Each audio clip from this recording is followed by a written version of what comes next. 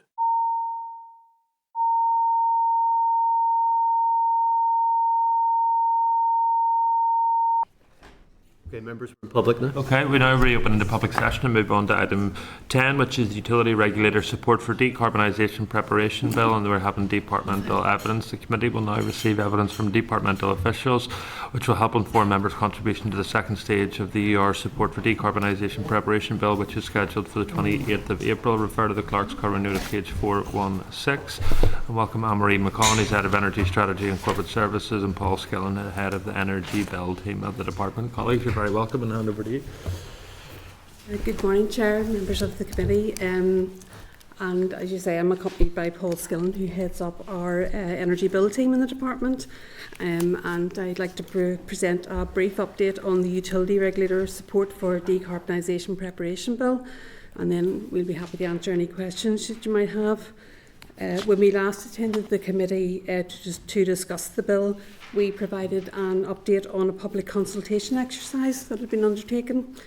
That consultation was very supportive of the bill, recognising the importance of legislation to empower the utility regulator in supporting decarbonisation of the energy sector and delivery of the Department's Climate Change Act obligations. The summary document that was published confirmed that the Department would further consider some of the issues that were raised around funding of the bill and potential impacts for licence holders and consumers before seeking ministerial and executive agreement to introduce to the Assembly. So, working collaboratively with officials in the utility regulator, we explored the issues in greater detail, and I'm pleased that the bill is now ready for Assembly consideration. The bill provides a power that the utility regulator may provide advice, information or assistance to the Department to support the Department's delivery of its Climate Change Act obligations, and a qualified duty that it must, so far as reasonably practical, comply with any reasonable request by the Department for information and support. It's drafted in this way to allow for different circumstances. Firstly, it's a power to be utilised as and when the utility regulator considers it reasonable and appropriate to provide advice which is likely to be of assistance to the Department. And secondly, a duty which is qualified to allow for times when it's impractical for the utility regulator to meet such a request from the Department. On process, the Attorney-General has confirmed that the bill is within the legislative competence of the Assembly, and as the committee is aware, it was introduced on Monday. The legislation will enable the Department to create robust policies and legislation for low-carbon energy solutions, which are key to fulfilling the Department's obligations under the Climate Change Act and also in relation to the Executive's energy strategy. Chair, members, thank you for your time this morning. We're happy to take your questions on the bill's provision and to support the committee's scrutiny. Thank you very much, Anne-Marie. If I could just pick up firstly, just in relation to the section in relation to the utility regulator must, as reasonably practicable, comply with reasonable request by the Department. How is reasonable/reasonably defined? That would be a conversation between the utility regulator and the Department. What we didn't seek to do was introduce an absolute duty that for the utility regulator to meet any request that the Department made, even if it was something that would be extremely difficult to provide or would take a lot of extra funding to actually gather information. So it's just to allow that freedom for us to have that discussion and for the utility regulator to make that case that such a request, if it was made, would be impractical to comply with. Yeah. Well, obviously, we're being asked to vote for that, so if that decision hasn't been made, how can we as committee members satisfy ourselves that both the Department and the UR find it reasonable? It's just what I'm trying to tease out. This bill is a good thing. It was requested by the utility regulator to clarify their legal duties in relation to supporting certain wider aspects of electricity and gas, in particular, that would basically we would need to to do our job. And the department is introducing this bill to seek to provide that clarity to them and reduce any risk that they feel they have. Okay. They're a creature of statute, as they will say themselves many times, and they wish to be assured that they have clarity on their statutory obligations. Can I come in on the reasonable comment? I think it's important to recognise the bill sets up a two-way process. So the department can ask for information, but also the utility regulator can provide that. So it's about collaboration, and it was important for us to build into the bill that the utility regulator may have an occasion when it feels a request coming from the department that isn't able to meet due to the technical expertise that it has in-house or due to kind of like resourcing constraints within it. So on that basis, it was felt to protect its independence and its kind of regulatory position that the utility regulator should be able to say to the department, well, do you know what, we actually can't meet that request, either because we don't have the technical advice needed, and that would be a sort of further kind of conversation, or there's like a resourcing kind of constraint there. So it's about building them in to a two-way relationship. So that's what reasonable's about. And then just in relation to one issue I wanted to pick up, and that was in relation to interconnection. Currently the utility regulator doesn't have the VARAs to issue interconnection licenses. I'm just wondering, was that considered a part of this bill, or is that because the department doesn't have a policy position in relation to interconnection that couldn't be included within the bill? So the bill was a result of a process with the utility regulator where they came to us and identified that there was difficulties in them stepping into conversations in and around kind of climate change because of a change in direction that had resulted from the Climate Change Act and also the energy strategy. So that shaped our policy and legislative question on the solution that we delivered. In those conversations, there was a recognition that we were going to need future further suite of legislation in and around kind of further regulatory powers for a range of issues. And to reduce that risk and to bring the utility regulator into those conversations, this bill was a first step. And that was the basis of the discussion with the utility regulator. So we have a recognition that there is a gap in regulatory powers in certain areas, and there's certain licensing requirements that will need to be addressed going forward. This bill will allow us to have those conversations and think about that suite of legislation going forward. So this bill was never about providing regulatory powers. This bill was about a step movement in the direction we need to get to. Okay. And in terms of that feedback process, are the utility regulator satisfied that this bill is expansive enough for the requests that they've made recently to the department? The utility regulator has been involved at every step of this process. As I said, this emerged because of our request that the UR made to us, and because it came that way, our intention has been to produce a bill that actually gave them what they needed. So they've been involved in every step of the way, and they have agreed this bill, and they're content with this. They're content with this bill? They don't think it's a missed opportunity, that there should be other things included in this bill? They obviously would, they're going to need more powers, they're going to need more regulatory powers. Those will be part of the development of legislation in specific areas, and what this gives them, as Paul has just outlined, is this gives them the clarity and reduces the risk of any challenge from anybody that they don't have the power to have conversations with the department to develop those very pieces of legislation to bring in those regulatory powers. We don't want them not involved in the conversations, because they are the people who will be implementing and regulating the solutions. So it's important to us that they are involved from the very beginning, and this gives them the power to be involved in all of those pieces of legislation that will bring in new powers for them. When do you see additional legislation in relation to additional powers and regulation coming forward? Specifically? Well, I think it won't be within the existing mandate. Obviously there's bills that we're bringing forward in and around kind of REPG, which will provide certain parts of the utility regulator within that area. But as far as like the licensing conditions that we're talking about, it will be following the implementation of this bill. We will then have those conversations, so it would be the next mandate. But I think that feeds into the general kind of pressures because of the mandate ending March kind of to May time. So it's important that we don't rush these solutions, and it's important I don't think anyone's going to accuse the Department for the Economy and Energy Policy of rushing things, to be perfectly honest, Paul.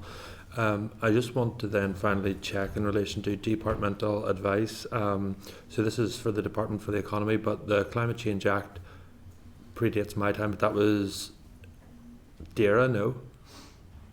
Yeah, they're responsible. Yeah. So would it not make sense that DERA would have a function in terms of consultation with the utility regulator, given that the primary piece of legislation is their responsibility?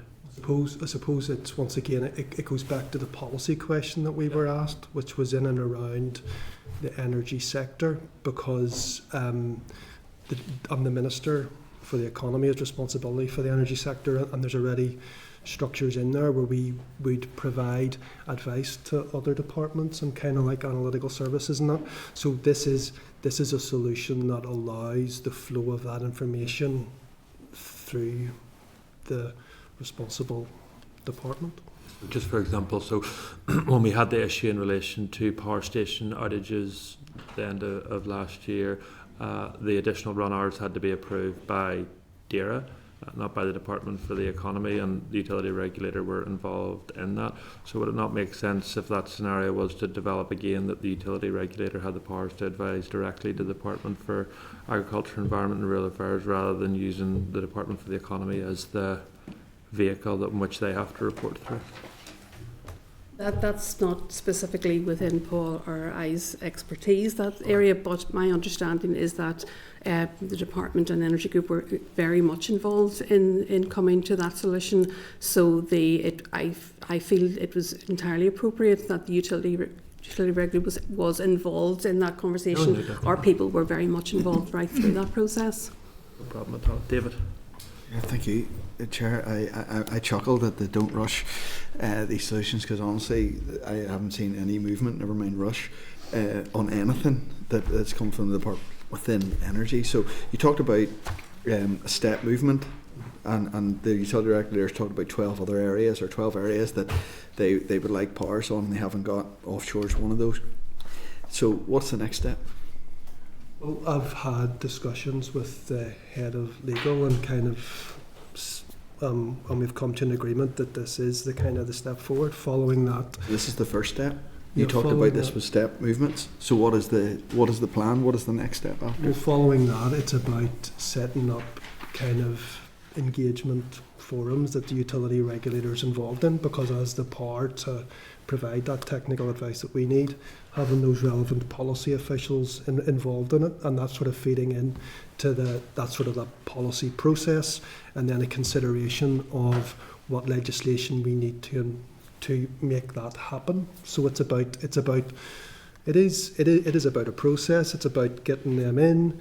It's about asking the questions that we need to ask, and it's about making sure that the legislation answers those questions. So that is the most frustrating part of sitting on this side of a table whenever energy is in from the department is the absolute frustration at I'm going to say the word waffle, because that's words.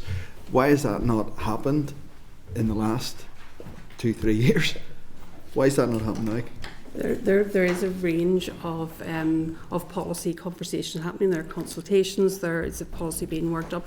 It's important to realise that legislation is a tool to actually enable policy to be implemented and regulated, etc. So there is a legislative timetable that we have, and there's pieces of legislation in there, but there are other areas of work being worked up, whether that's resulting in primary legislation or resulting in secondary legislation, and those are going through that process. They're not in this mandate, but they'll be in the next mandate. But that is the end result of the process, rather than.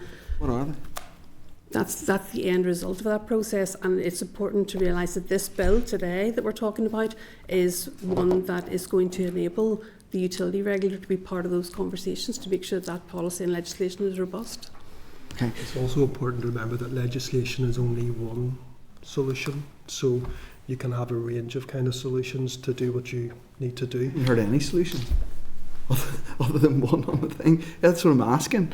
I'm asking about, because the utility regulator came in and was frustrated that he hadn't got these additional powers.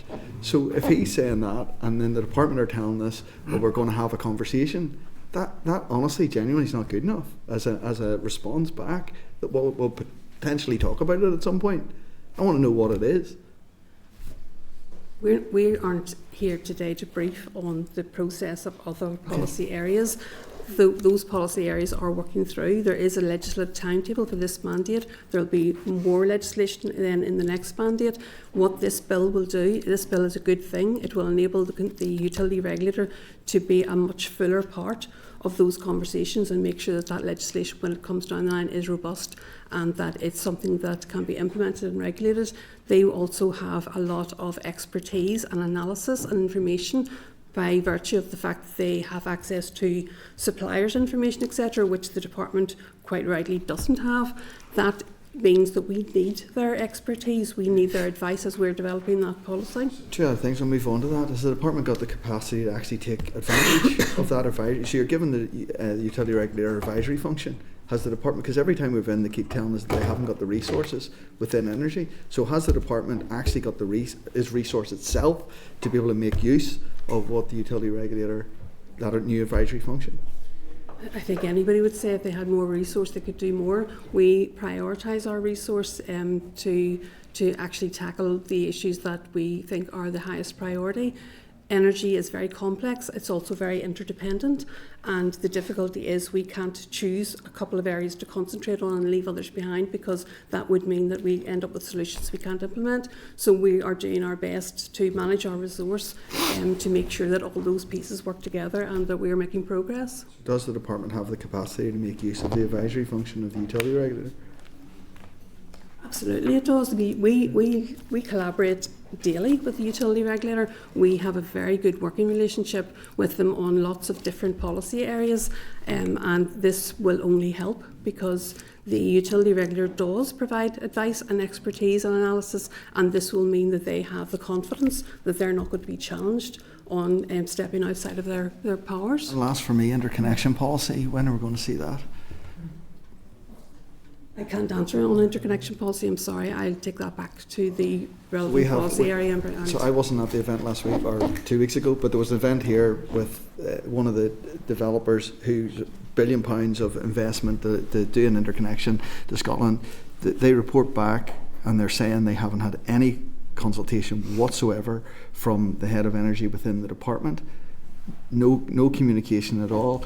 This could fall without a timeline for that investment could fall without a timeline coming from the department. When will we see that timeline?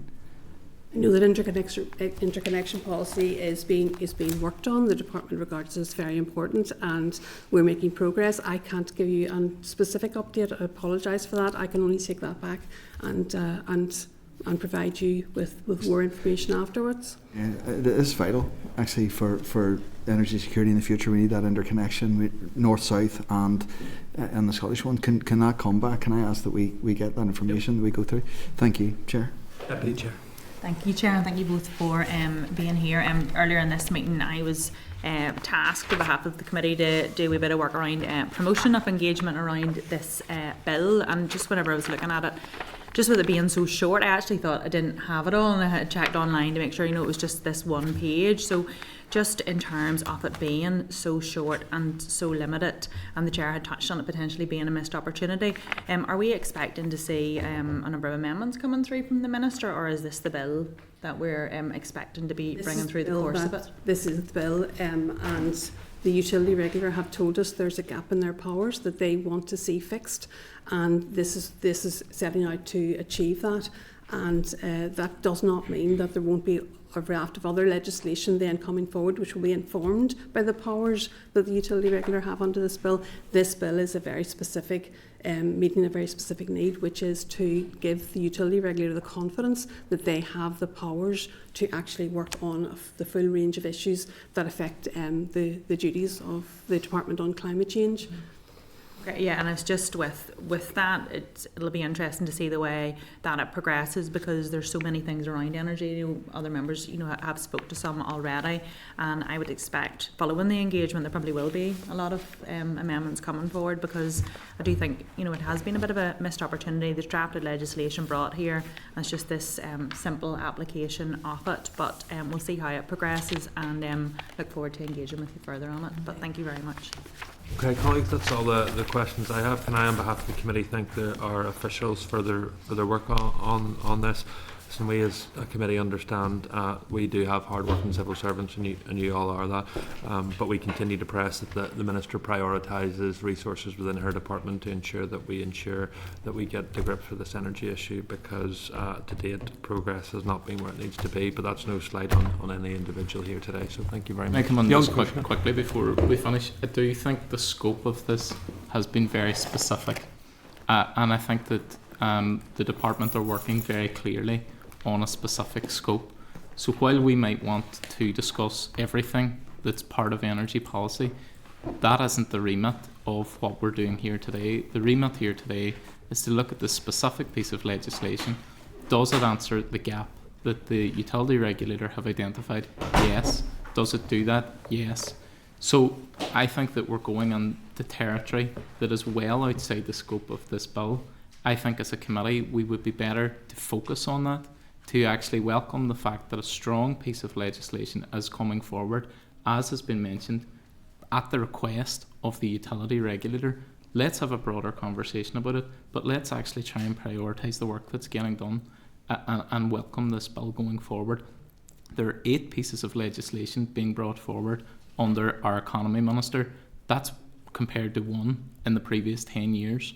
So rather than trying to have this runaround of everything to do with energy, let's focus on this, let's try and deliver this, and let's get the committee focused. Instead of going off on tangents, try and get focused on this piece of legislation. Thanks for your evidence today, it's been really useful. Thank you. I'm just going to respond to that, Patrick, because I think it's quite a serious charge to say that the committee is trying to run around on this.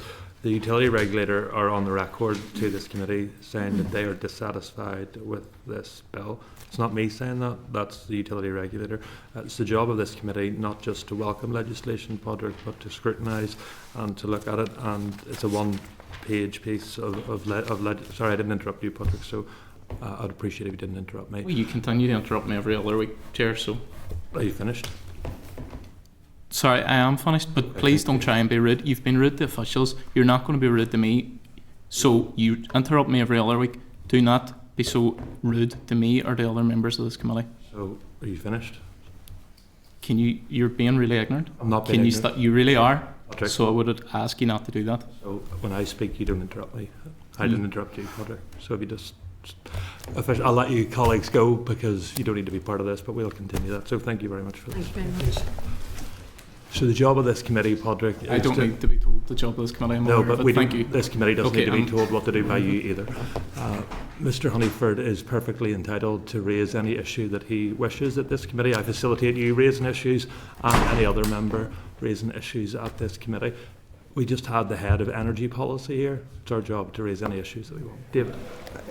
I make no apology for raising this, because this is scrutiny of a bill that the utility regulator is the one that's saying he wants more power. It's not us saying, and the transmission and everything else is all critical within that. So it's all none of this is out of scope of what, or anything I've raised was not out of scope of what is not in the bill, but potentially could be. But these are all the things that we can look at, amendments and everything else has come through. David wanted us just to get an update on interconnection policy, grid connectivity policy, long-term duration storage policy. Is there anything else that members wish to raise at this stage? No? Okay. Agreed. Agreed? Chair. Okay. Yeah, sorry, Sinead. Okay, no, I just want to come in behind David and unfortunately we didn't get an answer, but hopefully we will. But the interconnection policy is really, really important. We're running out of time now for the Lear interconnection, that investment, that major investment that has happened, and the connection would be great. For security and sustainability of energy here in Northern Ireland. So we really need that policy to move forward really quickly. So if we can push on an answer to that question. And just look, I understand that the bill before us is like I think Anne-Marie said, is a step movement rather than about wider policy. But within that context, I think all of us are genuinely really concerned about the energy policy here in Northern Ireland. We're really falling behind quite remarkably in renewables as well. So if we are trying to maybe get extra values into that legislation that will help support the utility regulator around interconnection and even around climate change policy, why would we remove that vital voice when there's a piece of legislation in front of us that could possibly bring that scope into it as well? So I don't think anybody actually asking questions around that is being negative. That's our actual job, and until it's explained otherwise, or until we explore and take evidence that suggests us to go in another direction, I think it's right and appropriate that we all ask those questions. If there's no other colleagues at this stage, we're then going to move to item 11, members, which is correspondence, which start at page 437 of the pack. Item 2 is a ministerial correspondence providing summary of the consultation responses on the definition of social enterprises in Northern Ireland, and the department is continuing to develop the definition framework. Are the committee content to note? Thank you. Item 3, members are asked to note departmental correspondence in respect to the development of a business flood protection and recovery framework. Are members content to note? Thank you. Item 4, members are asked to note a departmental response in respect of the costs extending DSA eligibility to include resits. The cost is minimal. Members content to note? Thank you. Item 5, members are asked to note a departmental response in respect of the Skills Council, which appears to be complete pending discussions with the Skills Council. So this is about the future of the Skills Council and whether it will continue to operate. We still haven't got clarity on that, but we'll wait an update. Are members content to note? Okay, thank you. Item 6 is to note departmental response in respect of the Learning Participation Report providing figures on achievements for level 2 and 3 and further education colleges from 2021 to 2025. Members content to note? Item 7, members are asked to consider ministerial correspondence providing information on the Further Education Fit for the Future programme, which is to be delivered over the next 18 months. Members content to note? Thank you. Yeah. Item 8, members are asked to note departmental correspondence providing further information on onshore renewable development. Members content to note? Thank you. Offshore, yeah. Yeah, sorry, offshore. Sorry. Item 9, members are asked to note a response from the utility regulator in respect of renewable generation. Members content to note. Item 10, again, is for noting, is a response from the utility regulator on information on the engagement between the UR and the department. Members content to note. Item 11 for noting is a response from Tourism Ireland. Members content to note. Item 12, members are asked to note a response from the CMA in respect of their review into domestic home heating oil. Members content to note. Item 13, members are asked to note a copy of correspondence from the House of Lords Northern Ireland Scrutiny Committee. Members content to note. Again, item 14 on the similar vein. Thank you. Item 15 is correspondence from the Committee for Agriculture, Environment and Rural Affairs, inviting the Committee of the Economy to take part in a roundtable with their committee in relation to the issues of cost of supply and storage of fuel and fertiliser. The event is on Tuesday the 5th of May. Are members content that we take part? Okay, thank you. Item 16 is a request from the US Consulate General, which has already been agreed. Members content to note.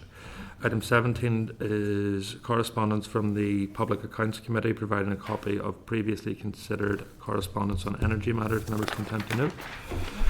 Item 18 for note 8 is correspondence from Community Energy Northern Ireland, providing further information on the community energy developments in Northern Ireland. Members content to note. And item 19 is a copy of the correspondence from the concerned individual to the First and Deputy First Minister. Members content to note. Thank you. Board work programme, Peter. Members, if you care to turn to page 539, where we have the forward work programme, you can see what we're coming up. So that next week we'll hear from Reyes on the Utility Regulator Bill, and also from Assembly Engagements, who will talk about how we're going to promote those committee stages, assuming that they pass a second stage. We're also expecting the Chamber of Commerce to talk about childcare issues. There's the aviation strategy. Just 6th of May, as we now know, it's just going to be NUS, USI and IUA, so the Irish Universities Association and TUA will attend remotely, but they'll be with us. 13th of May, Balmoral Show, promoting our committee stage, presumably of the Petroleum Bill. Just other things that have changed would be on the Go Succeed are going to come, the regional balance briefing will now be on the 3rd of June. Go Succeed hopefully will be on the 10th of June. And as I said before, we'll have an informal event for the Utility Regulator Bill and the Petroleum Bill on the 24th of June. So that'll be in the evening. We'll have our meeting as normal. Then between 6 and 9, we'll get stakeholders in. Members come along. We'll have a nice chat with them. And then I'd ask members to put a date, hold the date of the 30th of September, because my intention there would be, if members are agreeable, to have another informal stakeholder event, but this one would be about the Employment Rights Bill. Which I anticipate, and the Minister says it's going to be drafted shortly, it gets through the Executive. I would have thought it would therefore be introduced late May, early June. We would launch the call for evidence straight away, assuming it passes second stage, and then start to hear from people in September. So because the commentary members have made about the consultation, just a good way to flush out all of the concerns or what have you, or the positive opinion on the bill would be to have the informal stakeholder event 30th September. So if you hold the date, that will be grand if members are content with the forward work programme as drafted. Chairperson? Can I just check, sorry, the 6th of May, it's NUS, USI... Yes, not NUS. And the Irish Universities Associations. They're talking about student mobility on the island of Ireland. There's a equivalency question about Northern Ireland A levels and how the Irish universities in the Republic of Ireland treat our A levels, and why there are so many more students from there up here than ours down there. Okay, I was just going to suggest, and apologies because I was late this morning when you were talking about Ulster University. If we're engaging at any point, it would be useful to speak to UCU as well. Has that already been discussed? Already on it. Already on it. Yes. Okay, So that great. will be those things that were mentioned this morning. Okay, Yeah, thank very you. good. Patrick had mentioned that this morning on the back of Sinead's proposal about department and the university, and Patrick had requested that the union come too, so that was a great. Great. Yeah. Any other issues on this? No? Okay, is there any other business members wish to raise at this stage? If not, then we have our informal meeting at 12:30 for those able to attend, and not, then the formal meeting will be next Wednesday at 10 a.m. Colleagues, thank you very much indeed. Thank you. Thanks, members. Thanks very much. Committee Room 30, Sound.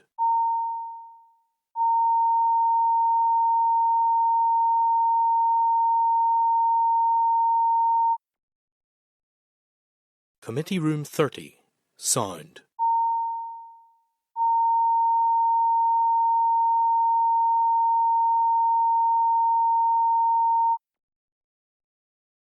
Committee Room 30, Sound.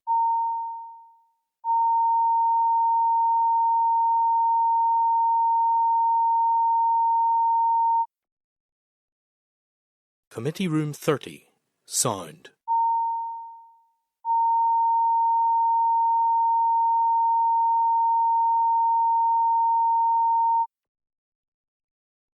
Committee Room 30, Sound.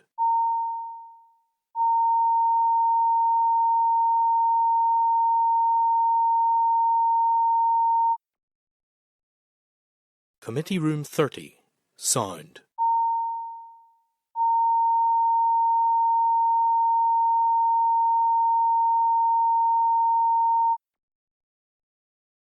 Committee Room 30, Sound.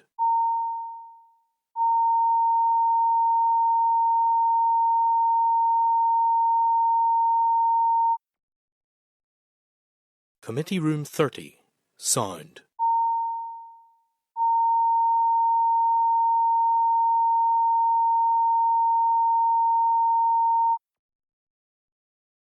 Committee Room 30. Sound.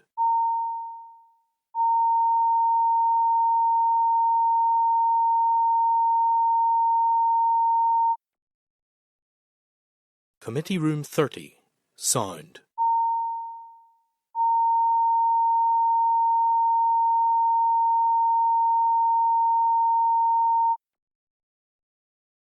Committee Room 30. Sound.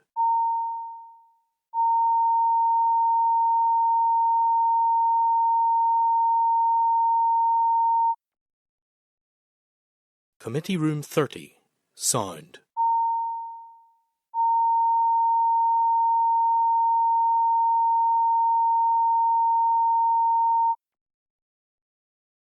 Committee Room 30. Sound.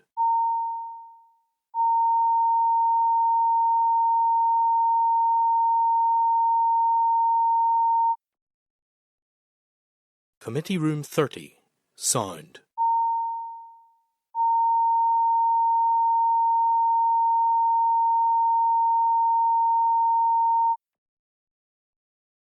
Committee Room 30.